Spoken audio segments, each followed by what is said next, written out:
बिस्मिल्लाहिर्रहमानिर्रहीम। अस्सलाम वालेकुम नाज़रीन, प्रोग्राम सिटी 10 में खुशामदीद। मैं हूँ आपकी मेज़बान अना यूसुफ। उम्मीद है आप सब लोगों के दिन का आगाज़ बहुत अच्छा हुआ। कोशिश कीजिए अच्छा सोचें, अच्छा दूसरों के लिए कर सके तो आपके साथ खुद भी तमाम चीज़ें अच्छी होना शुरू हो जाएंगी। आज के प्रोग्राम का हम आगाज़ करेंगे, खबरें भी हैं, आज के मेहमान भी आगे चल के हमें ज्वाइन करेंगे। बाकायदा आगाज़ हमारा पहला सेगमेंट होता है जी, एक दिन एक नेकी।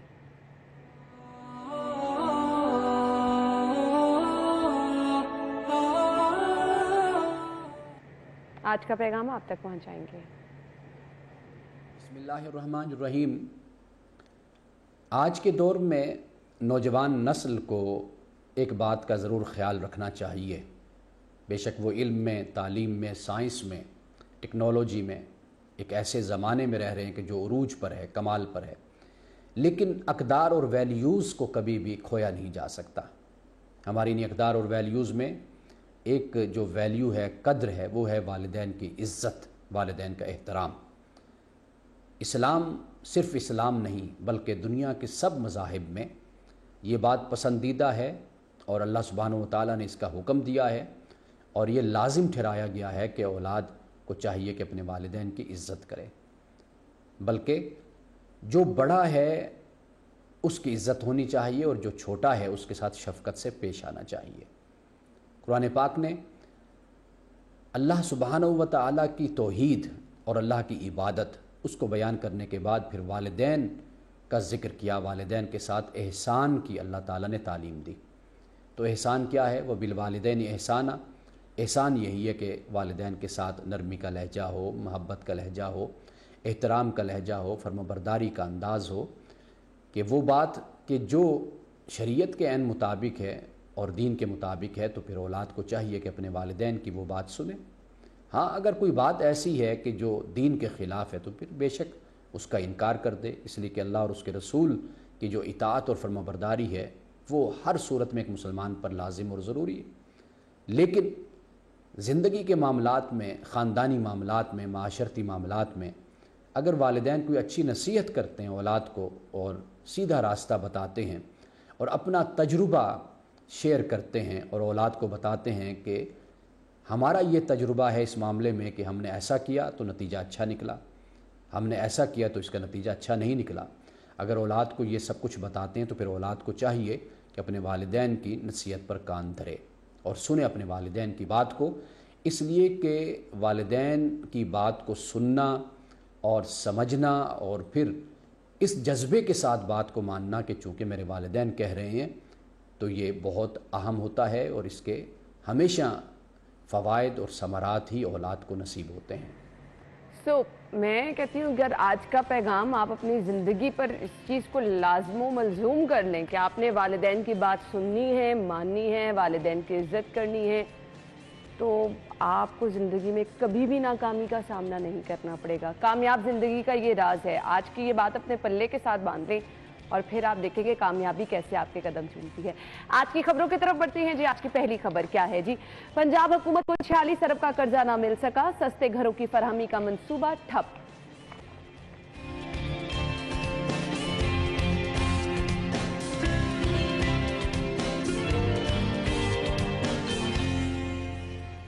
दिल के मरीजों के लिए अच्छी खबर क्या है?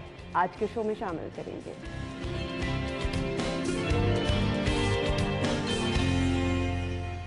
रोडा से फायर बे कमर्शियल मंसूबे में बड़ी पेशरफ्त। रोडा पहले 3 साल में पंजाब हुकूमत को 4 अरब देगा। और इसके बाद university of management and technology का 23वां कॉन्वोकेशन।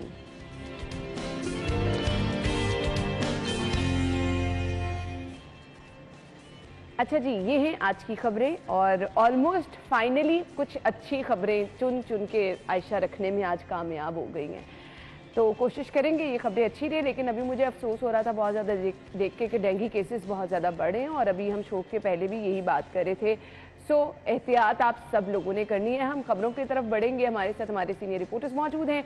आमिर रजा खान साहब, अली साई साहब ने हमें ज्वाइन किया। अस्सलाम वालेकुम। क्या हाल चल रहा है?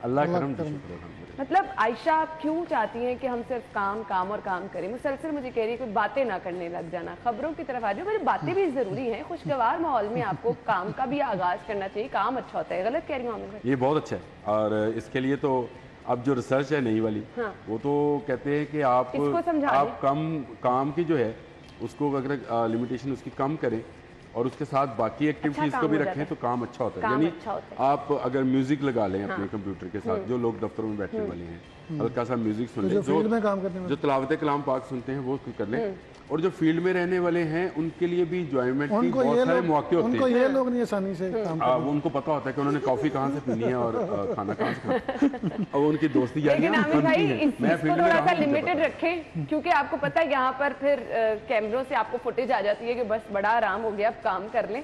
तो इस चीज को जो है मलहूजे खाते रखना है। दफ्तर में थोड़ा सा अगर आप आराम कर रहे हैं तो काम सबसे पहले है। चले जी, हम भी काम स्टार्ट कर देते हैं। पहली खबर की तरफ आ जाए। पंजाब हुकूमत को 46 अरब का कर्ज ना मिल सका, सस्ते घरों की फराहमी का मंसूबा ठप होकर रह गया है। आमिर भाई, आपसे आगाज कर लेते हैं। अच्छा, क्या करना था? सस्ते घर मिलने किसको थे वैसे? बाय द वे मुझे ये भी बता दें, जिन लोगों की हम बात करते हैं जो डिजर्विंग लोग हैं उनकी किस्मत में नहीं होते। मैं तो इस वक्त मैं तो एक दिन पहले भी आपसे इसी प्रोग्राम के अंदर कहा था कि दुआ कर रहा था, या अल्लाह लाहौर को गुजरात कर दे, या कम से कम मंडी भाव दिन कर दे। कम से कम कर रहा था, हर रोज गुजरात कर दे या कम से कम मंडी भाव दिन कर दे। लाहौरियों की किस्मत में अब ये चीजें नहीं रही और गुरबा की नसीबों में तो नहीं रही। बिल्कुल ही मुझे बताएं, 46 अरब रुपया सिर्फ ये चाहिए गरीब आदमी को 3 मरले का घर देने के लिए। उसके लिए हम कर्ज उठा रहे हैं, और जो पैसा हम कन्वर्ट कर रहे हैं गुजरात और मंडी बौद्दीन में, उसकी मकदार इससे कहीं ज्यादा है। सही कहा आपने। तो इसका मतलब ये है कि गवर्नमेंट अब सीरियस नहीं है काम करने को। अगर ये सीरियस नहीं है, संजीदा नहीं है, नहीं संजीदा तो, है गुजरात में काम करने, गुजरात में काम जब वहाँ बना दे यार। मसला ये है कि फिर जो बैनुल अक़वामी इदारे हैं जो आपको कर्ज फराहम करते हैं, जो आपको एक तरह का ये शराइत भी तो उन्होंने नहीं रख दी कि सारी मेहरबानियां गुजरात और मंडी बौद्दीन पे। हमारे पास तो ये एक बहाना होता है ना कि ये शराइत आयद कर दी, ये वो आपको पैसे फिर क्यों देंगे? अगर आपको पता हो, आप इसको अपनी लोकेलिटी के हिसाब से देखें। अगर एक दुकानदार को इस बात का पता है कि आप जाने वाला सामान जो है अल्ले तल्लों में खर्च कर देंगे और आप फजूल में जो है सालगिरह और इस तरह की चीज़ें मनाएंगे और अपने लोगों को नवाजेंगे, तो वो आपको उधार नहीं देगा। बिल्कुल, क्योंकि उसको पता है कि इसने वापस पैसे कहाँ से करने, ये तो उड़ा चुका और ये तो एक रात में एक दिन में सारे पैसे उड़ा देगा, वो आपको नहीं देगा। वो कहेगा भाई पैसे कहाँ से दूंगा। यही पंजाब गवर्नमेंट का इस वक्त हाल है। आपका डेवलपमेंट का प्रोग्राम कहीं नजर नहीं आता है, लोगों को नहीं मिलता है, और आप मुख्तलिफ सेक्टर्स में अगर काम होता देखें तो आपको नजर आता है कि वहाँ सुस्त रवि का शिकार है। जो आप ऑफिस के हवाले से बात कर रही थी, तो आप मुझे बताएं गवर्नमेंट सेक्टर में काम कहाँ हो रहा है? कौन से गुजरात सर, वो तो बैठने के गुजरात में और मंडी में हो रहा है, उनको बेचारे वो पैसे लेते हैं। अमर भाई, गुजरात में हो रहा है, मंडी में हो रहा है। कल मैंने खबर दी है कि महकमा एक्साइज ने एक लाइसेंस जारी कर दिया है स्पीड बनाने का रहीम यार खान शुगर मिल्स को। उसमें वज़ीर आला के बेटे का शेयर्स हैं और उस पर 2.5 साल से अप्लाई किया था, वो रुका हुआ था, उसके NOCs मुकम्मल नहीं थे। एक्सप्लोसिव डिपार्टमेंट ने इनको NOC देने से इनकार कर दिया था। पिछले 4 दिन में सेक्रेटरी साहब ने लग के, DG साहब ने लग के वो तमाम चीज़ें ठीक की, एड्रेस की। खुद इंडस्ट्री डिपार्टमेंट में गए, खुद CM ऑफिस में जाते रहे, चूँकि वो DG साहब को CM ऑफिस से DG एक्साइज तैनात किया गया था। वो 3 दिन में सारा कुछ मुकम्मल हुआ और वो लाइसेंस इशू हो गया है। देखिए आप रात को आप चेक करें। और दूसरी तरफ देखें की बात की ना, हाँ, दूसरी तरफ ये रमज़ान शुगर मिल का इसी तरह का लाइसेंस है। वो चूँकि अपोजिशन की मिल है तो उस पर एतराज़ लगा हुआ है, वो अभी तक रुका हुआ है और वो कोर्ट में गए, वो नहीं जाए, वो नहीं होएगा। उसकी वजह ये है कि आपका फोकस अपने कामों पे है, अवाम पे तो है ही नहीं। और इस तरह जो कह रहे हैं कि कितने लाख लोगों को ये घर मिलेंगे, आप मुझे बताएं किसी भी गरीब की इन दफातर तक रसाई है? इसमें होगा ये कि MPAs MNAs और जो उनके चहेते हैं उनको कहेंगे फहरिस्तें लेके हैं, सही उनको। अच्छा, कल एक सीनियर जर्नलिस्ट मुझे बता रहे थे कि बुजदार से ऑलमोस्ट डबल रेट है अफसरान को लगवाने के लिए। अब यानी बुजदार जो रेट क्या करते थे, उसमें वो पाकपतन वालों का भी हिस्सा होता था, उनका भी जाते थे पैसे। अब उससे डबल रेट है। जो अफसर अपना आपको लगवाने के लिए 2.5 करोड़ देता था, 5 करोड़ है। ये उन पर बरोबर गर्दन रावी होना चाहिए, उन पर है। उन्होंने ये इल्ज़ाम आयद किया, लेकिन नज़र ये आता है, और जो 5 करोड़ दे के एक सीट पर आएगा वो फिर मुझे बताएं, वो 50 करोड़ करेगा, क्यों नहीं कमाएगा? वो तो फिर पैसे अच्छे फिर पूरे वो करेगा। ऐशी की जिंदगी क्यों बसर नहीं करेगा? बिल्कुल आप सही वो कह रहे हैं। ये सारा तरीकाकार जो है। और ये अफसरान अकेले ही नहीं कमाते, वो घर से भी फ़ोन आता है, ये चीज़ें हैं। वो बेचारा अकाउंटेंट रो रहा होता है, किसी भी डिपार्टमेंट का देख लें, ईमानदार लोग हैं, इसमें ये शक नहीं है कि अगर ईमानदार बिल्कुल इक्का दुक्का है, लेकिन जो नहीं है उनके ये मसाइल ये हैं कि अकाउंटेंट रो रहे हैं, कैशियर रो रहे हैं कि घर से फ़ोन आ गया, ये 1 लाख का सामान भिजवा दिए, 1.5 लाख। अच्छा, अब तो वैसे वो रिश्वत का पैसे की कारोबार नहीं होता है, हार का और अंगूठियों का कारोबार होता है। मैं नहीं मोबाइल भी, ये नया ट्रेंड आ गया, मोबाइल भी 5 लाख का, मोबाइल भी अब 5 लाख हो गया। वो तो एक छोटी चीज़ है। फिर बच्चों की शादियों पर जहेज का चल रहा है काम, फिर आपकी अरेंजमेंट्स का। यानी एक अफसर को कह दिया कि मेरे बेटे का अगर वलीमा है तो ये कम अज़ कम उसमें राहत फ़तेह अली खान को आना चाहिए, जिसमें उसके भी 2-1 करोड़ रुपया उसका भी शामिल करें, या सजाद अली को आना चाहिए, या इस तरह के। मुझे मदनी स्टोरियाँ सुना रहा था कि इतने इतने पैसे शादियों पे आने के लेते हैं लोग, और आतिफ असलम साहब भी लेते हैं पैसे। 40 लाख। अच्छा, वो मैंने कहा अदायगियाँ कैसे होती हैं? लोगों की बातें कर रहे हैं। मैंने कहा अदायगियाँ कैसे होती हैं? तो उन्होंने कहा अदायगियाँ कोई भी नहीं करता है, अदायगियाँ कोई भी नहीं करता है, ये थर्ड पार्टी अदायगी करती है, जिसके पास अब कहाँ से पैसा आया होता है हमें नहीं पता। तो ये इस तरह से काम चल रहा है यहाँ पे। अना मेरा नहीं ख्याल बेसिकली ये जो खबर है काम हुई अमर भाई, ये खबर तो यही था, मेरा ख्याल है सियासी स्टंट था जो शुरू नहीं हो सका, और मेरा ख्याल है होना भी नहीं, जिस तरह की सिचुएशन अच्छा, इस खबर में लिखा गया है अली रामे ने सियासी अदम इस्तेकाम। तो अदम इस्तेकाम लाने वाले कौन लोग हैं? सियासी, वो भी यही खुद ही लोग हैं, और कोई सियासी अदम इस्तेमाल का काम नहीं है। मुझे बताएं क्या पंजाब में कोई इस तरह की मूव है कि गवर्नमेंट को हटाया जाए? आपको नजर आती है? नहीं, क्या सियासी अदम इस्तेहकाम है? रोज तो लॉन्ग मार्च चलता है, बड़ा सिक्योरिटी चलती है, जब दिल करता है लॉन्ग मार्च सो जाता है, आराम करने चले जाता है, और जब दिल करता है वो मैंने कल मैंने खबर नहीं बनाई थी, मैं देख रहा था, पुलिस की रिपोर्ट देख रहा था रोज़ाना की बुनियाद पे। ये यूट्यूब पे जाएगा तो मुझे बड़ी कोई गालियाँ शालियाँ पड़ेंगी। उसमें जो पुलिस की रिपोर्ट है, मेरी नहीं है ये भाई, पुलिस वालों की, उसमें लिखा है रोज़ाना का। मैं देख रहा था 10,000, 11,000, 7,000, 6,000 बंदे हैं, 4300, 4500, 5,000 सिक्योरिटी वाले हैं, पुलिस वाले जो उनकी सिक्योरिटी कर रहे हैं। तो लॉन्ग मार्च इसी तरह चल रहा है, रोजाना वो 5,000 साहब की मेहरबानियां रही ना, तो साई साहब लॉन्ग मार्च चलता है। बस में चला तो इस्लामाबाद सियालकोट से साई साहब सलीम बरियार का काफिला चला, जो एमपीए हैं, ठीक है, उनका काफिला चला, उसमें 7-8 गाड़ियां थी, और जो बड़ी गाड़ी थी उसके ऊपर वो ब्लू लाइट लगी हुई थी जो पुलिस की, सिर्फ उसको अलाउ है, और सब्ज नंबर प्लेट। मुझे बताएं इससे ज्यादा सरकारी वसाइल कहाँ खर्च हो रहे हैं? ये जो इस मार्च में खर्च हो रहे हैं, ये लाखों रुपया कौम का लुटा है। ये 2 से 2.5 हज़ार वो लोग हैं जो दिहाड़ीदार लोग हैं, हाँ। और वहाँ पे उनको दिहाड़ी रोज की रोज मिल 1500, किसी को 2,000, और इसलिए वो आप इस वक्त सड़कों पे चले जाए, आपको मजदूर उस तरह बैठे हुए नजर नहीं आते। आप आज ये अभी अकबर चौक में आप गुजरती हैं रोज, बिल्कुल बिल्कुल जो पहले हालत थी जब से ये लॉन्ग मार्च शुरू हुआ है, बिल्कुल, और जो एक शख्स का इंतकाल हुआ ट्रॉले से गिरकर, जो उसको दरख्त लगा, अब तक 3 अमवात हो चुकी है, 3 अमवात। अच्छा, जिसको दरख्त लगा वो बेचारा एक कंपनी में गार्ड था, जिसको कहीं से जो ये कंपनी सिक्योरिटी कंपनी है, वो शायद इतने पैसे भी नहीं देती है, बहुत कम पैसे, तो वो दिहाड़ी पे जा रहा था इनके साथ। इसी तरह इन्होंने बहुत सारे माली, बहुत सारे लोग जो हैं वो इन्होंने इकट्ठे किए हुए हैं, और वो 2,500-3 हज़ार बंदा उसी ट्राले के इर्द गिर्द जिस पर खान साहब बैठे होते हैं उस पर रहते हैं। बात शुरू हुई थी मकानात से, बिल्कुल। ये आप सिर्फ इस लॉन्ग मार्च का पैसा निकाल लें और मुझे बताएं कितने गरीबों के सरों पे छत दी जा सकती है, कितनी बच्चियों की इतने 5 अरब इकट्ठा करके, और फिर ये कहते हैं वो तो खर्च कर लें पहले, सलाफजद खान वाले पैसे। वो 13 अरब कहाँ गया? वो ऐसे आज तक मुझे तो नजर नहीं आया कि पीटीआई ने वो 13 अरब रुपया किसी को दिया है। मैंने इसको इन्वेस्टिगेट भी कराया।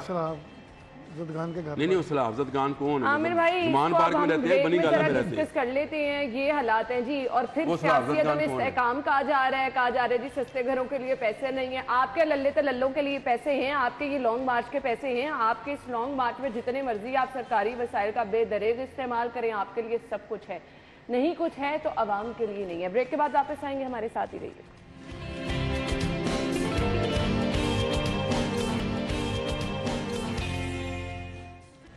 एक बार फिर से खुशामदीद। खबर यह है जी, यूएमटी का 23वां कॉन्वोकेशन हुआ। टेक्सटाइल इंडस्ट्री में 9 लाख नौकरियां देने का ऐलान जो है वो किया गया है।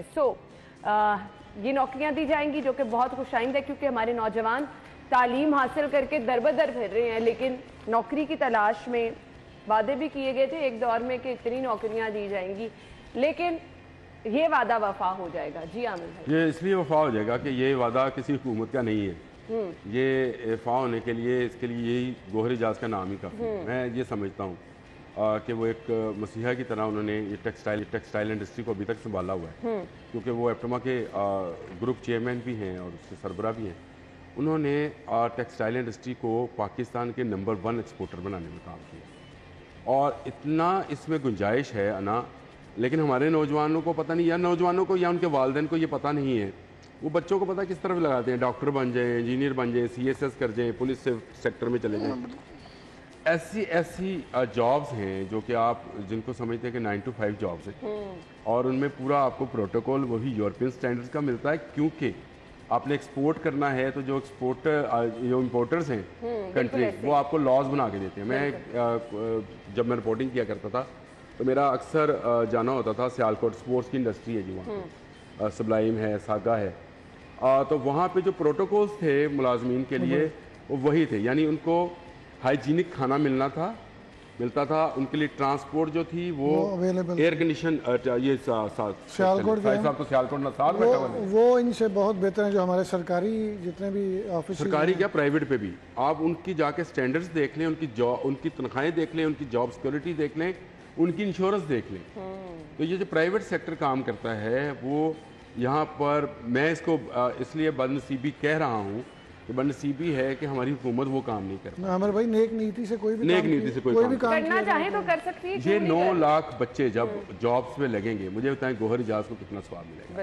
बिल्कुल क्रिएट की ना जॉब्स, लोगों के लिए रोजगार जो क्रिएट किया, और हम क्या करते हैं, हम अपने बच्चों को सही मायनों में पहचान भी नहीं सकते। मैं बहुत सारे बच्चों को, मेरी फैमिली में भी एक बच्ची है, वो टेक्सटाइल में काम करना चाहती थी, लेकिन अभी वो पढ़ रही थी तो उसकी शादी कर दी गई। शादी के बाद उसने अपनी तालीम मुकम्मल की, लेकिन जॉब नहीं फिर की, क्योंकि उसके शोहर ने कहा जी कि जॉब नहीं कर सकते, तो वो बच्ची रह गई। इतनी जॉब्स हैं, अगर आप वालिदैन ज़रा सब्र से काम लें, बच्चियों को अपना कैरियर, बच्चों को अपना कैरियर बनाने का मौका दें, उनका जिस तरफ रुझान है उस तरफ उनको जाने दें, और बिल्कुल उस पर हर्डल ना लगाएं। तो मैं समझता हूँ भाई सोसाइटी बची भी इन जैसे लोगों से ही है, ये जो लोग बेहतर तरीके से काम करते हैं। मैं जेल की बीट करता हूँ, तो वहाँ पे गवर्नमेंट ने अब को पिछले साल से जो है वो काम शुरू किया है, PTI गवर्नमेंट ने भी, और जो हमजा शहबाज का जो टर्न्योर है, चूँकि वो जेल में रह के आए थे तो बड़ा काम किया उन्होंने। लेकिन उससे पहले जितनी भी जेल डिपार्टमेंट चला है, जो भी बातें की जाती थी वो सारी मुखैर हजरात की जानब से, जितने पंखे लगते थे वो, जितने खाने जाते थे, हॉस्पिटल में वार्ड्स बनाए जा रहे हैं, गोहर एजाज साहब बनाने, उन्होंने कहा जाते जाते मैं ये भी काम करके जाऊंगा। और इसमें देखें अगर कहा जाए और 500 तलबा को स्पॉन्सरशिप्स भी दे रहे हैं, तो एक बड़ी बात है कि 500 तलबा का सालाना इतनी वो अमदाद कर रहे हैं। फिर इससे पहले उन्होंने लम्स में भी किया है ना, बिल्कुल स्कॉलरशिप तो वहाँ भी अनाउंस किया। और साहिब साहब, अगर इन्हें लाइटर नोट हम बात कर लें कि अगर हमजा शहबाज जेल गए थे, उन्होंने जेलों की हालत बदली थी, अब ये वाली हुकूमत को भी जेल जाना चाहिए, ताकि इनको भी हालात का पता चले और ये और बेहतर करे उसको। ये जेल में गए हैं, लेकिन ये प्रोटोकॉल में रह के थोड़े दिन रह के आ गए हैं। 1.5 साल गुजारा है हमजा शहबाज ने, वहाँ पे बड़ा टाइम गुजारा है, मियाँ शहबाज शरीफ ने गुजारा है, और वो सुपरिटेंडेंट वो जो उनके दौर में वहाँ पे रहे हैं, मियाँ बरादरान भी, मरियम भी, हमजा भी, मैंने देखा है कि उनके साथ राब्ते में है। और IG जेल जो कहता गया है हमजा शहबाज ने वो दिनों में करवाया था। अगर नून लीग की गवर्नमेंट अगर को 2 माह और रह जाती तो जेलों की सिचुएशन बिल्कुल चेंज होनी थी। ये जेल में देखा जाता है 42 वैसे सही वहाँ TV रूम होते हैं, मुझे पता है। अब शुरू हुए हैं, तकरीबन कोई 6 माह से 8 माह से केबल शुरू हुई है, उसमें कोई 10 चैनल दिखा रहे हैं, 4 चैनल न्यूज़ के हैं, 2 इस्लामी हैं, 2 इंटरटेनमेंट के हैं, वो चल रहे हैं, उसमें दिखाया जाता होगा। लेकिन यही मैं आपको बता रहा हूँ, चले अगर दिखाया जाता है तो मेरी कैदियों से इल्तमास है कि इस हुकूमत के भी अंदर जाने की दुआ करें, ताकि जब बाहर आए नहीं तो आवाम अंदर जा रही है, नहीं तो आवाम तो अंदर जा ही रही है। बिल्कुल सही कहा। नाज़रीन, हमने एक ब्रेक की तरफ जाना है, ब्रेक के बाद अगली खबर क्या है वो आपसे डिस्कस करेंगे, हमारे साथ ही रहिए।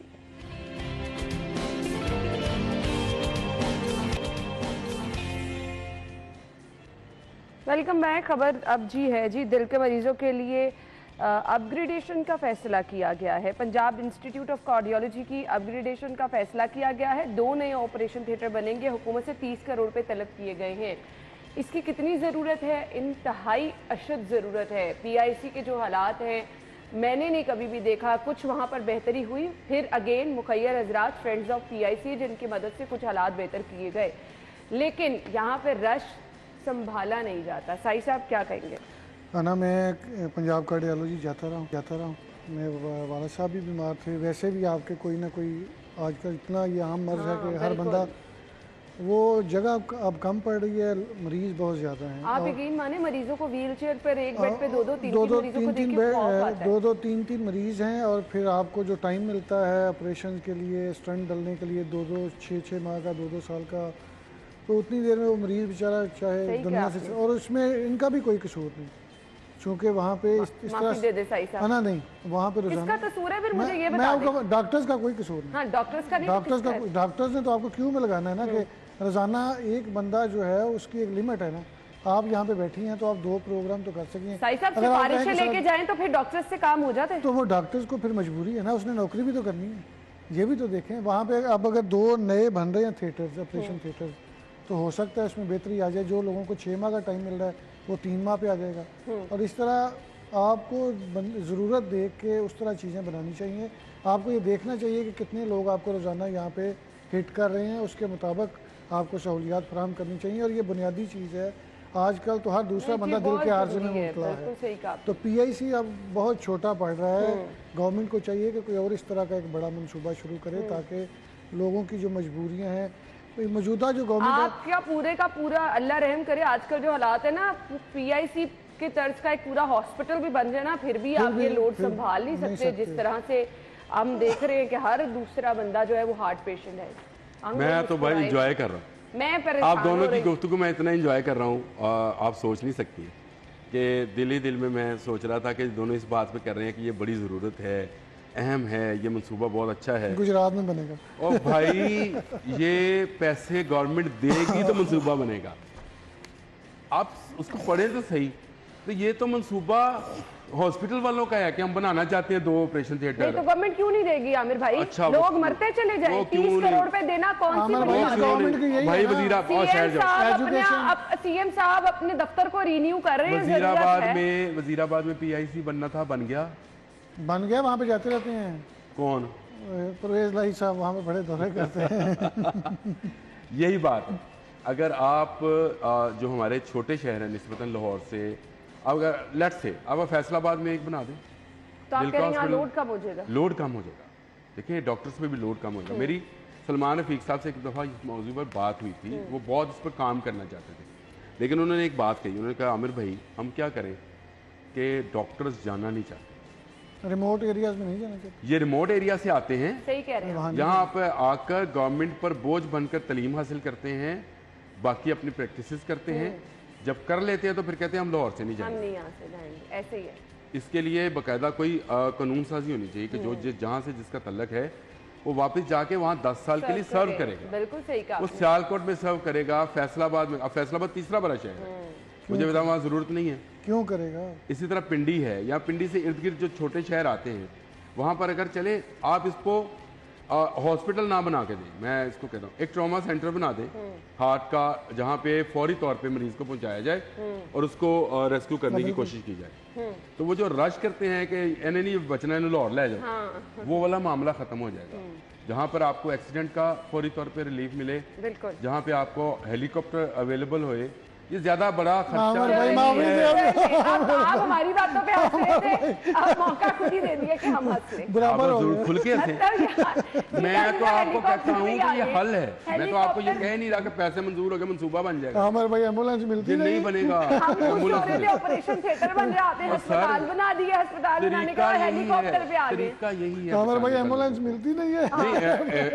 एयर एम्बुलेंस शुरू करने लगे थे, ये तो बात आप के दौर की बात कर रहे हैं। इसमें हाँ फंड भी थे, और उसके लिए अगर इसी तरह के मुहैया हजरात को भी साथ शामिल कर ले जाए, पूरे पंजाब के लिए आपको 1 से 2 हेलीकॉप्टर चाहिए होंगे जो लोगों को रेस्क्यू करके लाना है सिर्फ, जो लोग नहीं इस तरह के ट्रॉमा सेंटर में बच पाएंगे, भाई लिखवा के रख लें, आम नहीं लोगों बनेगी, तक इसके समरात नहीं पहुंचते, बन भी जाएं तो नहीं पहुंचते। नहीं आमिर भाई पता नहीं किस दुनिया में रहते हैं, बड़े भाई हैं हमारे। भाई हम तजवीज़ देना चाहते हैं, ये सब चीजें अशराफिया को भी हेलीकॉप्टर नहीं ना मिल जाता है, मिल जाता है भाईजान, मिल जाता है भाईजान, मिल जाता है। अच्छा चले, आपको मैं तो आपसे ये नहीं कर रही हूँ सुबह बन गया है, मैं तो आपसे कह रहा हूँ आमिर भाई, आमिर भाई गाल सुनो, परेशान हो रही हूँ, आपने भी खुल के हंसने का मौका नहीं दिया। ना आमिर भाई गाल सुनो, इमरान खान साहब ने मूव करना है तो वज़ीर आला दा हेलीकॉप्टर भी मौजूद है, KP के अलावा मौजूद है।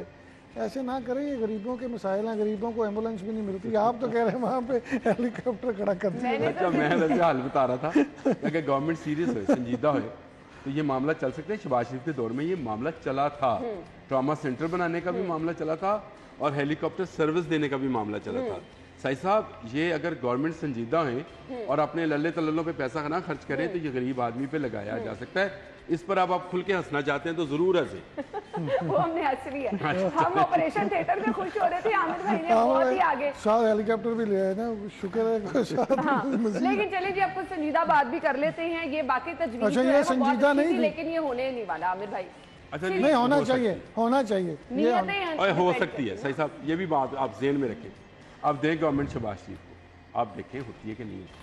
क्यों आप ये PIC बना उनके दौर में था, जिना हॉस्पिटल बना उनके दौर में था, जो आज लोगों को सर्व कर रहे हैं ये हॉस्पिटल। मुझे बताएं इसके अलावा किसने हमारे भाई यही तो ग्रज निकल रहे हैं, कहते हैं सारा कुछ लाहौर में बना था, अब गुजरात बनेगा लाहौर। अब आपका ये जो IT सेंटर के साथ हॉस्पिटल बनना था, बिल्कुल उस पर हेलीपैड बनना था। हाँ, बिल्कुल सही कहा, क्रीम टावर ना वो बना ना वो और बना, एक 500 बेड का हॉस्पिटल बनना था पंजाब यूनिवर्सिटी की जमीन पे, उसमें भी हेलीपैड बनना था। ये सारा मंसूबा था। तमाम चीजें जो है ना, ये हमारे सियासी हालात की नजर हो रही हैं आमिर भाई, ये वजह है। खैर, अस्पतालों से ही अगर हम एक और खबर शामिल कर रहे हैं तो अफसोस होता है जी, सर्विसेज अस्पताल में लेडी डॉक्टर पर मुबैना तशद्दुद और PRC में जाली डॉक्टर पकड़ा गया। ये ले जी, क्या है ये आमिर भाई? जाली डॉक्टर वाले मामले, जैली अद्वियात मिलती हैं इस मुल्क के अंदर, जैली दूध मिलता है, अब जैली डॉक्टर भी आना शुरू हो गए। मुझे बताएं, अब PIC जैसा हसास, जैसे साई साहब ने बताया, दिल का हॉस्पिटल और उसमें कोई ऐसी मैकेनिज्म नहीं है, कोई ऐसी जगह नहीं है जहाँ से डॉक्टर अगर हॉस्पिटल के अंदर एंटर होता है तो उसका कार्ड जो है वो जाए और उसकी सब लोगों को पता हो कि फलां डॉक्टर अंदर आ गया है। इसके अलावा किसी बंदे को आप अंदर ही ना जाने दें। लेकिन वहाँ रश इतना है, वहाँ पे एक एक मरीज के साथ 15-15 लोग आए होते हैं, बाहर लॉन में बैठे होते हैं, उनमें से पता नहीं चलता है कि कौन असली है कौन नकली है। और मजे की बात है टेस्ट करवा रहा था और उसके भी पैसे ले रहा था। अच्छा, ये तो नकली डॉक्टर पकड़ा गया है। आपके बहुत सारे डिस्पेंसर भी तो डॉक्टरी का काम करते हैं, बहुत सारा जो पैरामेडिक्स के लोग हैं वो सारे ये काम कर रहे हैं। वो तो क्वैक्स हैं, वो तो अस्पताल में अगर डॉक्टर बैठा है आमिर भाई, साई साहब, किसी डॉक्टर को नहीं पता, CCTV कैमरे भी कोई नहीं देख रहा। डॉक्टर्स उस तरह फोकस करके ड्यूटी करेंगे तो चीज़ों का पता होगा ना। अगर आप अपनी वार्ड में, ये एडमिनिस्ट्रेशन का काम है, ये वैसे डॉक्टर्स का काम नहीं है। नहीं बिल्कुल, तो अमर भाई वो भी एडमिनिस्ट्रेशन में डॉक्टर्स ही है ना। अब चले डॉक्टर्स हैं जो भी है उनका काम है, वहाँ MS DMS जो लोग हैं उन्होंने स्टाफ रखा हुआ है, कैमरे लगे हुए हैं, लोगों को आना जाना देख रहे होते हैं, सबको पता है। आपको पता नहीं है सही साहब इस ऑफिस में कितने लोग काम करते हैं, कौन आ रहा है कौन जा रहा है, एक बाहर 2 बंदे बैठे हैं, यही तो कह रहा हूँ कि डॉक्टर वार्ड्स में मूव करते रहे तो उनको पता होगा भाई आप कहाँ से हैं, मेरी बात सुने। अब आप इतने यहाँ पे दफ्तर में पुराने हैं, आपको कोई बिल्कुल अनजान बंदा नजर आएगा, आप रोक के पूछ भी लेंगे। एक दिन आप इग्नोर करेंगे, दूसरे दिन इग्नोर करेंगे, तीसरे दिन आपको लगेगा कि अच्छा ये किसी डिपार्टमेंट का बंदा नहीं है, या मैं बिल्कुल इसको नहीं जानता, ये बिल्कुल नया फेस है। मैं यही तो बात कर रहा हूँ कि बाहर बैठे जो हमारे गार्ड्स हैं वो अनजान बंदे को अंदर नहीं आने देते, अंदर ही नहीं आने देंगे। वो कहते हैं कार्ड दिखाएं, अगर उनको समझ में ना आए तो कहते हैं अच्छा अगर आप हैं तो कार्ड दिखाएं या मेरी बात करा दें। हाँ, बिल्कुल ऐसे ही होता है ना। ये तो अच्छा, ये डॉक्टर के मामले में क्या ये नहीं होना चाहिए? असल बात तो ये है कि ये देखें इसने कितने लोगों को मेडिसिन लिख के दी है, कितने की टेस्ट अंदाजा करें। वैसे उसने अच्छी वाली लिख के दी हुई, लेकिन गरीब देखे कितना मजबूर है कि उसको इस चीज का पता भी नहीं है, वो बस अपनी मजबूरी में आया है। गवर्नमेंट के हॉस्पिटल में आया है, उसको ये नहीं पता कि मैं जिस बंदे से बात कर रहा हूँ जाली, वो डॉक्टर है भी या नहीं है। नहीं है, वो डॉक्टर को है ही नहीं। मैं उस बंदे की बात कर रही हूँ जो इलाज की गर्ज से आया है, जो बिल्कुल भाई यारो मददगार, पूरा ट्रस्ट उस डॉक्टर पे है। और खुद गर्जी की इंतहा देखें कि हार्ट के पेशेंट, हार्ट अटैक में आने वाले पेशेंट्स को वो डील कर रहा था, कमीना और जलील शख्स जो जाली, इसको ऐसी सजा दी जाए, इसको तो सजा दी जाए, इंतजामिया से इसको जवाब दो। पहले तो इसको सजा दी जाए। सुबह बेल आउट हो जाएगा, क्या होगा? ये कहते हैं बेल आउट हो जाएगा। अब क्या करें इस पर, मुझे बताएं। अंदाजा करें आप कि वो इस हॉस्पिटल से निकलेगा, फिर वो साथ वाले हॉस्पिटल में चले जाएगा, सिम्स में चला जाएगा, किसी और जगह डॉक्टर बन के काम करेगा, अपना क्लिनिक खोल लेगा, PIC के नामवर डॉक्टर, ब्ला ब्ला ब्ला, आगे डिग्रियां लिखने में क्या परेशान हो जाती हूँ। आप गायनी की डॉक्टर्स इतनी आपको इस तरह की नजर आ रही हैं जो एक्चुअली डॉक्टर है ही नहीं। नहीं, वो तो सफिया क्लिनिक मशहूर हैं। वही तो मैं कह रही हूँ, वो तो डॉक्टर है ही नहीं, और ऐसे ही है ना, सही साहब, ऐसे हंसी जाओ क्लिनिक तुसी। खोल के बैठे हुए हैं और वो क्वैक्स है, सारी क्वैक्स हैं। लोगों की जानें जा रही हैं, आने वाली नस्ल को वो खराब कर रही हैं। ऐसे ही है। इसके बावजूद क्या कोई गवर्नमेंट का अदारा इस पर एक्शन लेता है? आपको कभी कभार एक आध खबर मिलेगी बस क्वैक्स के खिलाफ एक्शन, और एक्शन पता कहाँ पे होता है? ये लाहौर शहर में एक जगह पे किया, उसकी फोटो बनवाई और उसकी एक प्रेस रिलीज जारी कर दी। मुझे बताएं, ये कसूर के नवा में, पाक पतन, ये खानेवाल, ये आमिर इलाकों में, आमिर भाई को मुझे और आपको पता चल गया कि सरदर्द की कौन सी मेडिसिन है, बुखार की कौन सी है। तो आप डॉक्टर हैं? तो हम डॉक्टर हैं। आमिर भाई डॉक्टर बन सकते हैं, ये अपने मोहल्ले में क्लिनिक्स बना सकते हैं, बल्कि 2-3 ब्रांचेज इनकी बन सकती हैं। ब्रांचेस ये आप सज्जी नहीं है। हमने ब्रेक ले लिया, ब्रेक के बाद वापस आएंगे, आप भी मत जाइएगा, हमारे साथ ही रहिए। ब्रेक के बाद आते हैं। साई साहब, आपसे आगाज कर लेते हैं। ना बिल्कुल। अच्छा जी, हम आमिर भाई से पूछ लेते हैं। जी आमिर भाई, आप बता दीजिए। देखिए, ये एक प्रोपोगंडा शुरू किया गया था कुछ लोगों के, कुछ ऐसे डेवलपर्स जो इस ज़मीन पर कब्जा करना चाहते थे, उन्होंने एक प्रोपोगंडा शुरू किया कि ये जो रोडा जो है, ये तो ऐसे ही है जैसे ईस्ट इंडिया कंपनी थी, ये रोडा ऐसे ही है, ये तो आपकी ज़मीनों पर कब्जा करने जा रहे हैं। कुछ उन्होंने मुजाहरे वगैरह भी करवाए, और उसका मकसद उनके पीछे अपनी सोसाइटीज़ को बढ़ावा देना था और सेव करना था। लेकिन रोडा ने जिस तरह से काम किया है, आहिस्ता आहिस्ता आहिस्ता आहिस्ता उन्होंने लोगों को ये बावर कराने में कामयाब हो गए कि भाई हम आपसे मुफ्त में ज़मीन नहीं लेंगे। इनसे ना सिर्फ ज़मीन खरीदी जाएगी, ये सरकारी तो एक अलग आप कहानी सुना रहे हैं ना, जो प्राइवेट लोग हैं उनसे ज़मीन खरीदी जाएगी और उनको डेवलप 7 मरले का प्लॉट भी दिया जाएगा। अच्छा, मार्केट रेट पर ज़मीन खरीदी जाएगी, और फिर उसके बाद आप जब ज़मीन आपका ये मनसूबा मुकम्मल होगा तो आपको 7 मरले का रहायशी प्लॉट भी दिया जाएगा। ये इतना अच्छा इंसेंटिव है उन लोगों के लिए जिनकी ज़मीनें यहाँ पड़ी थी और वो काम उनको जो करते थे छोटा मोटा, उसके उनको पूरे पैसे मिल गए। अच्छा, अब आ जाए गवर्नमेंट की तरफ। होता ये है कि गवर्नमेंट के प्रोजेक्ट्स के लिए गवर्नमेंट की ज़मीन मुफ्त में खर्च कर ली जाती है। यहाँ 4 अरब यही प्रोपेगेंडा हुआ कि जी ये ज़मीन भी मुफ्त में लीजिए, तो 107 एकड़ ज़मीन है और ये सारी की सारी जो है सरकारी है, जिस पर कुछ लोगों की नज़र थी कि शायद उनका दौर आए तो वो उस पर कब्जा कर लें, सरकारी आज़ादी पर जिस तरह से कब्जे होते हैं। सही। लेकिन रोडा ने उसका रास्ता ही बंद कर दिया। उन्होंने ज़मीन की वैल्यू लगवाई और गवर्नमेंट को अब वो 4 अरब रुपया देंगे, तब वो जाकर उस ज़मीन को एक्वायर करेंगे और उस पर अपना प्रोजेक्ट जो सफायर बे के नाम से है उसको बनाएंगे। तो मैं समझता हूँ कि जितने सरकारी ज़मीनों का मुफ्त खाता है, इसको बंद होना चाहिए। अगर सरकारी ज़मीन है तो उसका अगर उसका इस्तेमाल किया जाना है प्राइवेटली, तो उसको जो है पे बैक करना चाहिए गवर्नमेंट को। गवर्नमेंट की माले मुफ्त दिले बेरहम नहीं है। तो ये जो कब्ज़ा होना था या जिन लोगों ने इसको माले मुफ्त के तौर पे लेना था, उन पर एक रोक लगी है। और मैं समझता हूँ ये रोडा का ये प्रोजेक्ट है, ये ना सिर्फ गवर्नमेंट के लिए बल्कि प्राइवेट सेक्टर के लिए, जिनकी लोगों की कुछ कुछ ज़मीनें, थोड़ी थोड़ी ज़मीनें, तो उनके लिए भी हौसला अफजाई। लीज पे ले गई हैं 100 साल, इस तरह इस्तेमाल कर रहे हैं, उसका क्या बनेगा हमारे भाई? देखिए, जिसकी ज़मीन लीज पे ली गई है, देखना मामूली पैसे देते हैं सरकारी ज़मीन पे इस्तेमाल। नहीं, ये इस तरह का नहीं है मामला। ये बहुत सारे लोगों ने ये काम किए रखा है 100 साल के। पूरे पंजाब में अगर आप सर्वे करें तो बहुत से जो बड़े जागीरदार जमींदार हैं, उनकी ज्यादातर जमीनें लीज पे बिल्कुल। ये रास्ता बंद होना चाहिए। मैं तो यही बात कह रहा हूँ। नहीं जी, यहाँ लिखा है अराजी की फौरी मुंतकिली अदायगी 5 साल में होगी, 2 साल ग्रेस पीरियड मिलेगा, मुकर्ररा वक्त के बाद 13.5% सरचार्ज लागू होगा।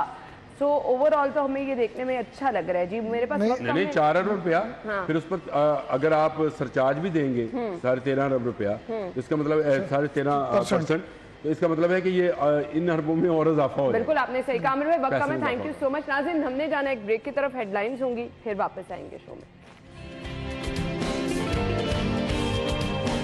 बेचारगी की तस्वीर बने ये वो लोग हैं जो कि मुआशरे में एक बदनुमा धब्बा तो हैं ही, लेकिन अपनी ज़िंदगी को भी बर्बाद किए बैठे हैं। अपनी ज़िंदगी को इस तरह से बर्बाद किए बैठे हैं कि इनको खुद खबर नहीं है कि इनकी ज़िंदगी किस कदर जो है वो इनके लिए तो मसला है ही है, एक माशरे में भी बदनुमा धब्बा है। इनकी ज़िंदगी के ना तो कुछ मानी है, ना तो इनको अपनी ज़िंदगी की खबर है कि ये कहाँ पड़े हैं, कौन लोग इनके पास से गुजर रहे हैं, जानवर गुजर रहे हैं, इंसान गुजर रहे हैं, गंदगी में ये लोग पड़े हैं, इनको कुछ खाने के लिए मिल रहा है, नहीं मिल रहा, इनको कुछ खबर नहीं, क्योंकि वो ज़ाहिरी तौर पर तो इस जहां में है लेकिन एक्चुअली वो इस जहां में नहीं है। ये वो लोग हैं जो कि नशे के आदी अफराद हैं। सो ये नशा इनकी ज़िंदगी तो तबाह कर ही देता है। सवाल ये पैदा होता है कि किस तरह ये इस हालत को पहुंचते हैं, कौन इस हालत में इनको लेके आने का जिम्मेदार होता है। इसके पीछे एक पूरी ऑब्वियसली इनकी ज़िंदगी के पीछे भी कोई ना कोई रीज़न तो होती है कि क्यों ये नशे के आदी बनते हैं। अब सोसाइटी का भी तो कुछ रोल है, सोसाइटी ने भी तो कुछ प्ले बैक करना है, उन्होंने भी तो कुछ इन लोगों के लिए करना है। सवाल ये पैदा होता है कि जगह जगह आपको नशे के आदी अफराद, शहर लाहौर में हमने 10,000 प्रोग्राम्स कर लिए हैं, वो पॉइंट्स दिखाए हैं, कौन लोग मुलव्विस हैं ये भी दिखाया, लेकिन हुआ क्या, कुछ भी नहीं। रिहैबिलिटेशन सेंटर्स तक इन्हें पहुंचा दिया जाता है, वहां से ये वापस आ जाते हैं। लेकिन आज के शो में कुछ पॉजिटिव चीज़ हम इस तरह से डिस्कस करेंगे कि वो लोग जो कि ये कहते हैं कि नशे के आदी अफराद की वापसी का कोई रास्ता नहीं होता, वापसी का रास्ता कौन सा है, कैसे मुमकिन है। अगर कोई वापसी के रास्ते की तरफ आना चाह रहा है, जिंदगी की तरफ लौटना चाह रहा है, तो उसको करना क्या है। अगर कोई किसी के लिए अच्छा करना चाह रहा है तो किस तरह से कर सकता है। बहुत सारे लोग ये कहते हैं कि जी रिहैबिलिटेशन सेंटर में रह के आए, नशा तर्क कर दिया, उसके बाद दोबारा से शुरू कर दिया। इसके लिए क्या करना है, हम आज आपके साथ ये शेयर करेंगे। 12 प्रोग्राम्स कर लिए कि इनको रोकना है, इनको नशा कौन प्रोवाइड करना है, उस पर तो जी माजरत के साथ कोई कुछ नहीं कर पा रहा। ये बदनुमा धब्बा मुआशरे पर बुरी तरह से लग गया है और मुआशरती बुराइयों को जन्म दे रहा है। चोरी डकैती की वारदातें यही नशेई लोग हैं, अपना घर भी बर्बाद कर देते हैं, फिर जब नशे के लिए पैसे नहीं मिलते फिर चोरियां डकैतियां भी करते हैं। ये मुआशरे में मैं तो कहूँगी इस तरह से सरायत कर गया है कि इसको निकालना बहुत मुश्किल हो गया है, क्योंकि जिन लोगों ने निकालना है वो खुद इन चीज़ों में मुलविस हैं। आज एक पॉजिटिव मैसेज आपको इस तरह से देंगे कि किस तरह से ये मनशियात के आदी अफराद को ज़िंदगी की तरफ लौटाया जा सकता है। हमारे साथ जी क्लिनिकल साइकोलॉजिस्ट मेहमान को शो में वेलकम कहेंगे। अस्सलाम वालेकुम। जी वालेकुम अस्सलाम। क्या हाल चाल है? जी अल्हम्दुलिल्लाह ठीक ठाक। साबिर साहब, बड़ा हम जिम्मेदार ठहराते हैं, फला बंदा पुलिस इसकी जिम्मेदार है, ये लोग हैं, मनशियात का ये पूरा नेटवर्क है। आज इस चीज़ को छोड़ दें, कौन क्या कर रहा है, क्योंकि किसी के सर पे जूं नहीं रेंगनी, हमें इस तरफ आना भी नहीं। अब मुझे बता दें कि वो लोग जो कि मनशियात के आदी हैं, रिहैबिलिटेशन सेंटर वो जाते हैं, अगर कोई ज़िंदगी की तरफ वापस आना चाह रहा है तो उसका प्रोसीजर क्या है, आया ये मुमकिन भी है या नहीं? ये बिल्कुल 100% मुमकिन है। और दूसरी बात ये कि अभी आपने इंट्रो में एक बात कही कि नशई, ये लफ्ज़ जो है ना ये एक स्टिग्मा है। ये बेसिकली नशे के मरीज़ हैं, ये एक मर्ज़ है जैसे बाकी अमराज हैं, जैसे ब्लड प्रेशर है, जैसे शुगर है, किसी को दिल का मर्ज़ है, टीबी है, ऐसे ही नशे की एक बीमारी है और ये लोग मरीज़ हैं। इनको अगर हम एज अ मरीज़ ट्रीट करेंगे तो मुआशरे के अंदर भी और लोगों के अंदर भी, फैमिलीज़ के अंदर भी थोड़ी सी सिंपैथी और थोड़ी सी वो चीज़ आएगी कि ये मर्ज़ है, ये मरीज़ है। जी ये मरीज़ है। और उनको हम नशई कह के, नशई से मुराद ही, इसको अगर इस लफ्ज़ को जोड़ा जाए तो नशई से मुराद है ना शई, ये कोई शय नहीं, उसकी डेफिनेशन ही ये बनती है। जब हम खुद ही कह रहे हैं कि ये नशई हैं तो किसी चीज़ की जब वैल्यू ही हमने खुद ख़त्म कर दी तो उसको हम कैसे ट्रीटमेंट की तरफ लाएं और कैसे उसको हम एक माशरे का सही फ़र्द बनाने की कोशिश करें। सबसे पहले तो इस चीज़ को, इस वर्ड को ना रिप्लेस करें कि ये नशे के मरीज़ हैं, तो जो मर्ज होगा उसका इलाज मुमकिन है और इस बीमारी का भी 100% इलाज मुमकिन है और लोग बिल्कुल रिकवरी में आते हैं और रिकवर हैं। और दुनिया में लाखों लोग इस एक NA का प्लेटफॉर्म है जहाँ पे बहुत सारे लोग हैं जो उसके साथ जुड़े हुए हैं, उसमें वो सारे लोग हैं जो रिकवरी में हैं अब। तो ये बिल्कुल रिकवरेबल एक डिजीज़ है, इसमें ट्रीटमेंट अगर प्रॉपर किया जाए तो रिकवरी होती है। हाँ, जहाँ तक आपका सवाल है कि दोबारा लोग इस पे आ जाते हैं, तो बिल्कुल अगर इसका प्रॉपर एक प्लान ना दिया जाए, क्योंकि इसके पोर्शंस हैं, इसका ट्रीटमेंट स्टार्ट होता है वेरी बिगनिंग जब अभी मरीज़ घर पे है, ठीक है। सबसे पहले फैमिली को एजुकेट किया जाए कि ये बीमारी है क्या और इसको आपने किस तरह वापस लाइफ में वापस लाना है। वो सब हमारा पहला टास्क होता है कि फैमिली अगर अंडरस्टैंड करती है तो वो फैमिली हमारी टीम का हिस्सा बनती है। यानी ये तो साफ बात है कि सबसे पहला रोल फैमिली का होता है। ठीक है। अब जो मरीज़ उस चीज़ में जाता कैसे है, इस पे बेशुमार डिबेट्स हो चुकी हैं। इसमें हर मरीज़ इंडिविजुअल उसकी अपनी प्रॉब्लम्स होंगी, अपना उसका कोई ना कोई वजह होगी नशे में जाने की, लेकिन इसमें सबसे ज़्यादा जो रोल प्ले करता है वो क्यूरियोसिटी है कि देखा जाए कि है क्या इसमें।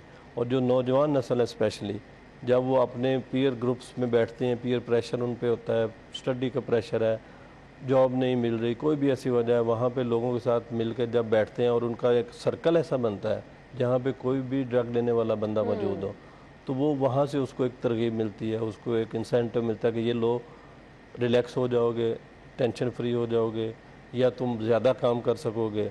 वो मुख्तलिफ नशे हैं, उनके जिस्म पे, बॉडी पे इफ़ेक्ट मुख्तलिफ आता है। सही। और वेरी फर्स्ट टाइम उस चीज़ से फ़ायदा होता है मरीज़ को। अच्छा। और उसको एक ऐसी पिक मिलती है जो उसको लाइफ में उसने कभी एक्सपीरियंस नहीं की होती। तो वो बंदा उस चीज़ में इस वजह से फंसना शुरू हो जाता है। जब उसको वो पिक मिलती है, उसको जो उसने सुना होता है उस ड्रग के बारे में या नशे के बारे में कि आप रिलैक्स हो जाएंगे, वो वाकई वो होता है, तो वो पहला काम होता है जो उसके साथ बुरा होता है, जिससे उसको उस चीज़ की वो एक्सपीरियंस उसके लिए बैड एक्सपीरियंस बन जाता है। उसके लिए अच्छा होता है उस वक्त के लिए, हाँ, लेकिन बाद के लिए वो एक्चुअली बैड एक्सपीरियंस होता है। तो इसके लिए एक तो प्रिवेंशन पे काम होना चाहिए, स्टूडेंट को पढ़ाना चाहिए, बाकायदा यूनिवर्सिटीज़ में लेक्चर्स होने चाहिए और बाकायदा ये बताया जाए बच्चों को कि ड्रग्स हैं क्या, इसमें नहीं इन्वॉल्व होना, अगर होंगे तो क्या कॉन्सिक्वेंसेस हो सकते हैं। तो ये चीज़ें शुरू में ही की जाएँ तो हम एंड वाले पोर्शन को लेके बैठे हैं कि मरीज़ बन गया, अब वो नशेई, आपने वर्ड कह दिया, हमने उसको वैसे ही साइड लाइन लगा दिया और वो हम रोड पे, फुटपाथ पे देखते हैं तो हमें होता है कि अच्छा, हमें उनसे कराहत भी आ रही होती है, हम उनसे नफरत का इजहार भी कर रहे होते हैं, लेकिन बेसिकली वो काबिल रहम लोग हैं। काबिल रहम है। सो अब मुझे ये बता दीजिएगा, एक इस तरह से मुतासिरा बंदे को आपने रिहेबिलिटेशन सेंटर पहुंचा दिया, सो अब उसका प्रोसीजर क्या है? महीने लगते हैं, साल लगते हैं, हर बंदे का पर्सन टू पर्सन ये वेरी करता है, या इसके भी कोई स्टेजेस होती हैं? इसके बेसिकली जब एडिक्ट बंदा हो जाता है ना, तो वो यानी डायग्नोज हो गया, तो वो तो एक वो उस स्टेज पे आके उसका इलाज होना चाहिए।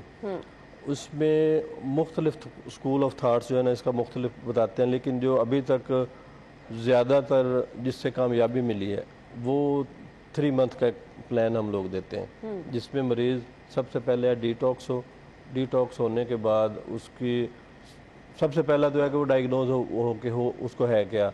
अमूमन लोगों को नशे के साथ को अकरिंग डिसऑर्डर होता है, यानी मेंटली किसी ना किसी बीमारी में वो मुब्तला हो जाते हैं। सही। तो वो डायग्नोज होना बड़ा ज़रूरी है। वो हो, उसके बाद उसका डिटॉक्स हो, डिटॉक्स होने के बाद उसकी प्रोसेस स्टार्ट हो, उसकी मेंटल थेरेपी के हवाले से भी साइकियाट्रिस्ट उसको चेक करे, उसकी मेडिसिन साथ स्टार्ट हो, ताकि उसको अगर कोई मेंटल इशू आ रहा है साथ तो वो उसका ओवरकम किया जाए। और उसके बाद साइकोथेरेपी है, उसमें हम काउंसलिंग करते हैं, उसकी इंडिविजुअल काउंसलिंग होती है, ग्रुप थेरेपी होती है। अच्छा, ये ट्रीटमेंट प्लान चलता है 3 मंथ तक, तकरीबन 90 डेज़। और 90 डेज़ के बाद जो है ना, अमूमन लोग समझते हैं आम रूटीन में कि जैसे इलाज हो गया, हमने पैसे लगा दिए, अब हमारा काम ख़त्म हो गया, उसके बाद उसको फिर छोड़ देते हैं। सही। जबकि उसका जो आफ्टर केयर का प्लान ना, वो उससे भी ज़्यादा इम्पोर्टेंट है। अच्छा। तो वहाँ पे आकर लोग अमूमन रिलैप्स इस वजह से होते हैं कि फैमिली को भी नहीं होता उस चीज़ का आइडिया, और मरीज़ को शुरू में उसको लेके चलना पड़ता है। जस्ट लाइक एक छोटा बच्चा, जैसे आप उसकी केयर करते हैं, उसको मुख्तलिफ चीज़ों से बचाते हैं, तो नशे के मरीज़ के साथ भी ऐसा ही होता है। उसकी साबिर साहब, ये किसी भी एज ग्रुप में रिकवर कर सकते हैं? कोई एज की बंदिश नहीं, कोई बंदिश, कोई स्टेज की बंदिश नहीं है, क्योंकि आप कुछ इनिशियल स्टेजेस पे होते हैं जिन्होंने अभी नशा करना शुरू किया होता है, और कुछ तो साल गुजर चुके होते हैं। उसको भी थोड़ा सा समझने की ज़रूरत है। अच्छा। असल में लोग ना 3 तरह के लोग नशा करते हैं, जिसको हम 3 कैटेगरीज में डिवाइड करते हैं। पहली कैटेगरी है कि बंदा नशा करता है कभी कभार, उसको हम कहते हैं कि ये ओकेजनली नशा करता है, वो for the sake of fun, और वो हमारे माशरे में बेशुमार लोग हैं।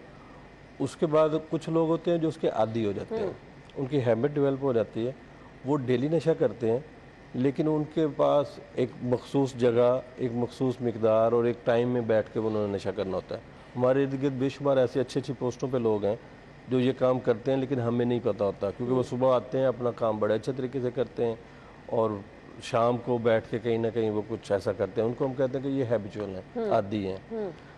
तीसरी जो कैटेगरी बनती है ना, वो एडिक्ट है। वो शुरू ऐसे होते हैं, पहले फ़न के तौर पे ओकेजनली, फिर वो उनकी एक रूटीन बन गई, उसके बाद वो एडिक्ट हो जाते हैं। अब एडिक्ट बंदा जो है वो चाहते हुए भी उसको नुकसान हो रहा है, वो उसको छोड़ नहीं पाता। अब वो उस चीज़ में इतना इंडल्ज हो जाता है कि वो अब उसको फैमिली भी रोक रही है, लोग भी उसको कह रहे हैं, लेकिन वो उसकी जिस्म की डिमांड बन गई है, नीड बन गई है, तो वो फिर छोड़ नहीं पाता। उसको हम एडिक्ट कहते हैं। जो एडिक्ट वाली कैटेगरी में आ गया वो एक ही कैटेगरी है। हाँ, जिसको अभी स्टार्ट हुआ है उसका मेंटल जो प्रोसेस है, जो अंदर खराबी है वो कम हुई होगी, लेकिन है वो भी एडिक्ट, डायग्नोज वो भी एडिक्शन में ही होगा, एडिक्ट ही होगा। तो लिहाजा जो ज़्यादा अरसे से कर रहा है उसकी रिकवरी थोड़ा सा प्रोसेस स्लो होता है, लेकिन रिकवरी उसकी भी हो जाती है। सही। उसको थोड़ी हमें ज़्यादा मेहनत करनी पड़ती है। अगर एजेड बंदा है, जाहिर सी बात है उसके रिफ्लेक्सेस उस तरह से काम नहीं करेंगे जैसे कि यंग बच्चे के करते हैं, तो इसलिए उसमें थोड़ा सा मैन टू मैन वेरी करता है और उसमें ड्रग वेरी करती है कि वो कौन सी ड्रग ले रहा है। कुछ ड्रग्स हैं जो ब्रेन को ज़्यादा इफेक्ट करती हैं, कुछ ड्रग्स हैं जो बॉडी को ज़्यादा इफेक्ट करती हैं। सही। तो वो जो ब्रेन को ज़्यादा इफेक्ट करने वाली ड्रग्स हैं उसमें साइकोथेरेपी और ये चीज़ें बिहेवियर थेरेपी ज़्यादा करनी पड़ेगी। तो लेकिन दोनों का ट्रीटमेंट दोनों का हो जाए, दोनों का ट्रीटमेंट है। सो मुझे अब ये बता दीजिएगा, मेडिसिन होती हैं, क्योंकि पेरेंट्स जो है ना वो बड़े परेशान हो जाते हैं कि अच्छा हम ट्रीटमेंट की तरफ गए, हमारा बच्चा तो बेड पे पड़ा है। सो इस पे मेडिसिन होती है, क्या प्रोसीजर होता है? उस परेशानी वाली तो कोई बात नहीं होती है। और कुछ लोग तो बीच में हार्ट पेशेंट बन चुके होते हैं, हाई ब्लड प्रेशर का इशू हो चुका होता है। इस तरह के पेशेंट की कितनी केयर मुमकिन है? असल में ये जो ड्रग है जो भी बंदा लेता है उसको उस बीमारी के साथ साथ और बेशुमार बीमारियां भी लग जाती हैं, इसलिए हम इसको कहते हैं कि ये एक क्रोनिक डिजीज़ है, ये दूसरी बीमारियां भी साथ लेके आती है। तो इसमें बिल्कुल अंदेशा होता है। उसके लिए हम जब भी मरीज़ हमारे पास आता है ना, सबसे पहले हम उसके टेस्ट करवाते हैं, रूल आउट करते हैं कि इसको कोई और प्रॉब्लम तो नहीं है। और उसके बाद जब वो रूल आउट हो जाता है, अगर उसको कोई प्रॉब्लम, ब्लड प्रेशर, शुगर या हार्ट का कोई प्रॉब्लम है, तो फिर साथ उसको मेडिकल असिस्टेंस, उसको साथ वो मेडिसिन भी स्टार्ट कर दी जाती है। लेकिन मोस्टली जो है वो आते हैं, वो इस फेज़ में नहीं होते, उनका बाकी बॉडी स्ट्रक्चर काम कर रहा होता है ठीक ठाक, और मेंटली तौर पे ज़्यादा प्रॉब्लम में लोग आते हैं। तो उसमें सबसे पहला तो मेडिसिन का ही शोबा आता है, ताकि मरीज़ को डिटॉक्स भी किया जाए, और उसको कोई और प्रॉब्लम है तो उसके लिए भी उसको मेडिकली फैसिलिटेट किया जाए। जब वो उस फेज से निकलता है तो फिर साइकोथेरेपी की तरफ हम लेके आते हैं। सही। अच्छा जी, अब मुझे ये बता दीजिएगा कि एक तो आपने बता दिया कि बिल्कुल मुमकिन है, रिकवर हो सकता है। अब वो जो बाद वाली केयर है रिकवरी के बाद, वो कितनी ज़रूरी है? वो 2 years प्लान हम देते हैं, 2 years का, कि 3 month मरीज़ हमारे पास रहा है और 2 year हम उसको फॉलो अप देंगे। ठीक है।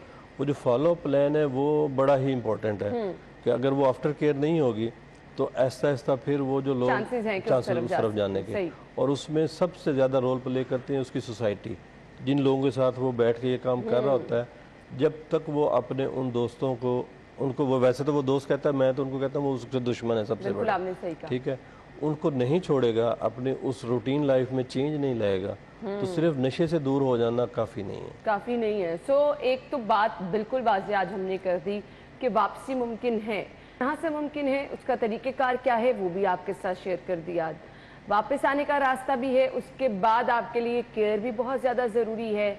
आप अच्छी ज़िंदगी गुजार सकते हैं। ये मिजरेबल लाइफ जो है ये ना तो आपके लिए कोई फ़ायदेमंद है और पूरे माशरे के लिए आप एक बेचारगी की तस्वीर बन के रह जाते हैं।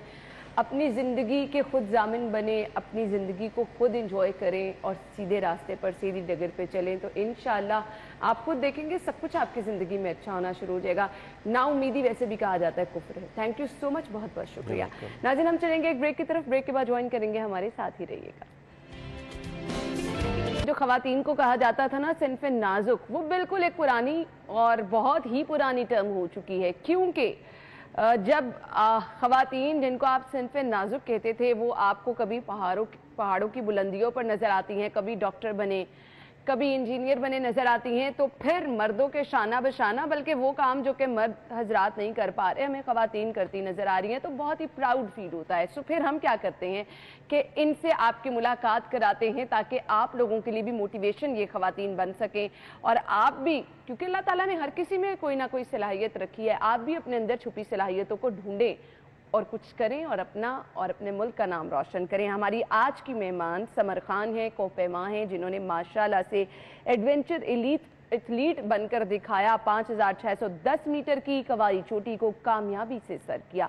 आसान काम नहीं है ये, बहुत ज़्यादा मुश्किल काम है, हम तो सोच भी नहीं सकते हैं। वेदर कंडीशंस, क्या क्या हार्डशिप किनका आपको सामना करना पड़ता है, प्रॉपर आपको ट्रेनिंग लेनी पड़ती है, अपने साथ सामान रखना, हर तरह के हालात के लिए तैयार रहना एक लड़की के लिए ये कितना मुश्किल है। और समर ने ये कारनामा कैसे कर दिखाया, ये उन्हीं से जान लेते हैं। समर की तरफ चलते हैं। अस्सलाम वालेकुम समर।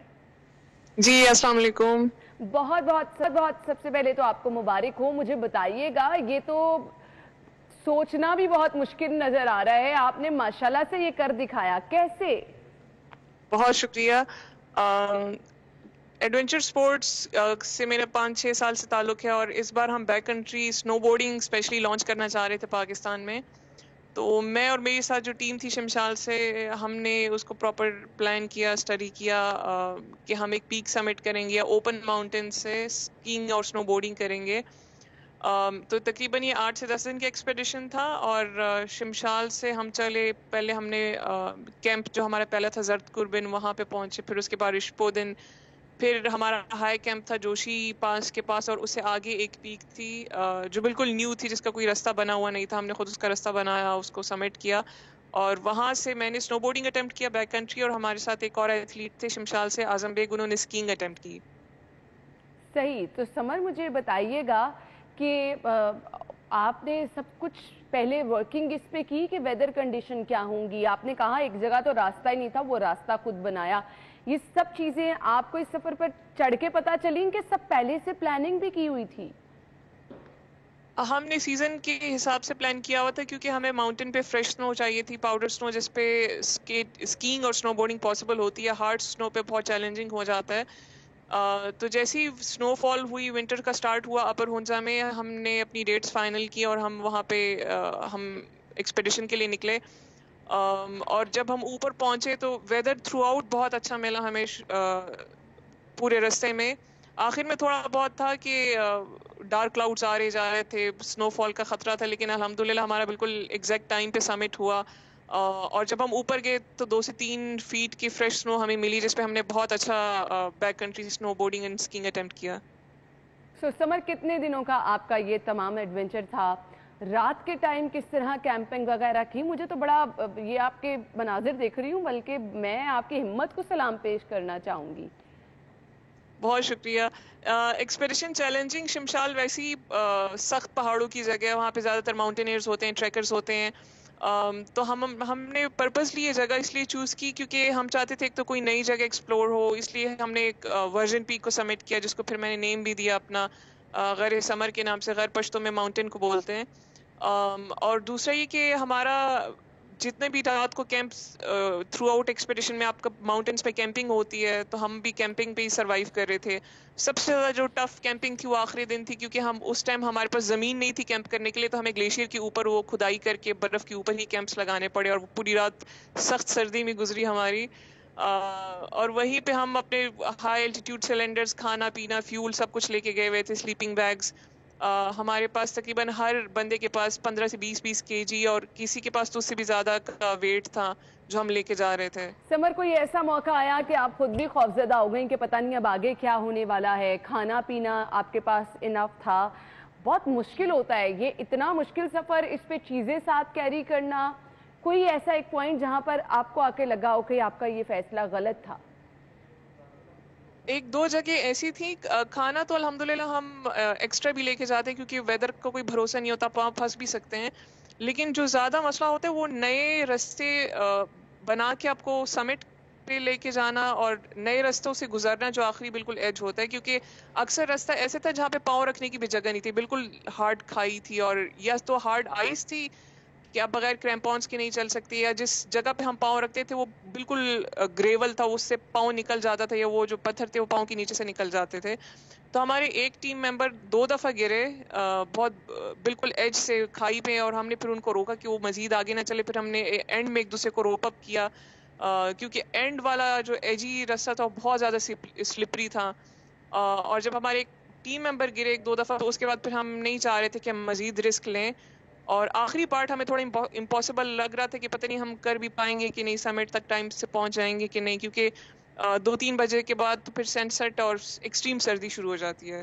तो समर टाइम देखने विंडो में तो ये बिल्कुल आसान नहीं लग रहा, और मुझे ये अच्छा खासा एक्सपेंसिव भी इसलिए लग रहा है कि इसके लिए आपको हर चीज़ स्पेशल खरीदनी पड़ती है। आपके शूज़, आपकी जैकेट्स, आपका फिर वो सामान जो कि आपको ऑब्वियसली फर्स्ट एड का सामान भी आपको साथ ही लेके चले होंगे।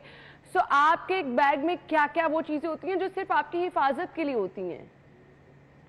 तकरीबन 3 से 4 लेयर्स तो हमारे कपड़े होते हैं, जिसमें थर्मल, फ्लीस, विंड ब्रेकर सब कुछ होता है। फिर आपकी हेड प्रोटेक्शन के लिए हेलमेट्स होते हैं, गर्म टोपी होती है। फिर उसके बाद आपके पास extra pair of socks, extra pair of कपड़े, अगर खुदा ना खास्ता आप किसी ग्लेशियर वाटर में गिर जाते हैं या एवलांच में फंस जाते हैं, तो आपके पास 1 या 2 पेयर ड्राई कपड़ों का भी हो। उसके अलावा मेडिकल किट होती है, क्योंकि जो भी नए लोग जाते हैं उनको हाइट सिकनेस बहुत ज़्यादा कॉमन है, मुझे भी थोड़ी बहुत हुई थी। तो मेडिकल किट, राइट मेडिसिन, आपके पास दवाइयाँ वगैरह होनी चाहिए। ड्राई फ्रूट्स जो थे हमारे पास, ड्राई एप्रिकॉट स्पेशली, जो आपको हाइट सिकनेस में बहुत मदद करते हैं। एनर्जी बार्स, क्योंकि आपको 8-8 घंटे 6-6 घंटे चलना पड़ता है, और वहाँ चलने के बीच में आप कुकिंग नहीं कर सकते हैं, तो आपको कुछ ऐसा पॉकेट में रखना होता है कि जो आप रेगुलर मंच करते रहें। पानी आपको एक्स्ट्रा रखना पड़ता है, 2 से 3 लीटर आपको पीना होता है to avoid headaches and height sickness. उसके बाद फ्यूल बहुत ज़्यादा इम्पॉर्टेंट है। शुरू के कैंप्स पे तो हमें झाड़ियाँ और लकड़ी वगैरह मिल गई थी, लेकिन आखिरी कैंप्स पे फिर हमने टोटली वो जो बिल्कुल छोटे सिलेंडर्स होते हैं उस पर सर्वाइव किया।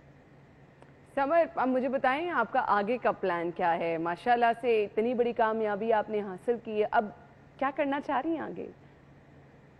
मैं चाहती हूँ कि हम लोग एडवेंचर स्पोर्ट्स में पाकिस्तान को रिप्रेजेंट करें, नेशनली भी और ग्लोबली भी, क्योंकि एडवेंचर स्पोर्ट्स की लीग में पाकिस्तानी यूथ काफ़ी पीछे हैं। इवन तो हमारे पास बहुत अच्छी एडवेंचरस डेस्टिनेशंस हैं, हाई एल्टीट्यूड पीक्स हैं, माउंटेन रेंजेस हैं, लेकिन हमें अक्सर ऐसे स्पोर्ट्स में वेस्टर्न एथलीट्स नज़र आते हैं। तो बेशक वो बैक कंट्री स्पोर्ट्स हो, स्नोबोर्डिंग, स्कीइंग या माउंटेन बाइकिंग हो, उसमें मैं चाहूँगी कि मैं पाकिस्तान को रिप्रेजेंट करूँ, या एक टीम हम लीड करें जो इस तरह के एक्सपेडिशंस में नए रिकॉर्ड सेट करे। बिल्कुल, बहुत ज़बरदस्त आइडिया आपका, एंड गुड लक। इसी तरह से आप माशाल्लाह से बाहिम्मत लड़की हैं और दूसरों के लिए मिसाल बनी रहे, पाकिस्तान का नाम रोशन करती रहे। थैंक यू सो मच, और बहुत अच्छा आपने ये आइडिया दिया है, हमें ज़रूर इस तरफ लेकर। अपना बहुत सारा ख्याल रखिएगा। इंशाल्लाह हमारी और आपकी होगी मुलाकात कल सेम टाइम पर, नए टॉपिक, नए मेहमानों के साथ, और उम्मीद है अच्छी खबरों के साथ। तब तक के लिए इजाज़त दीजिए, अल्लाह हाफिज़।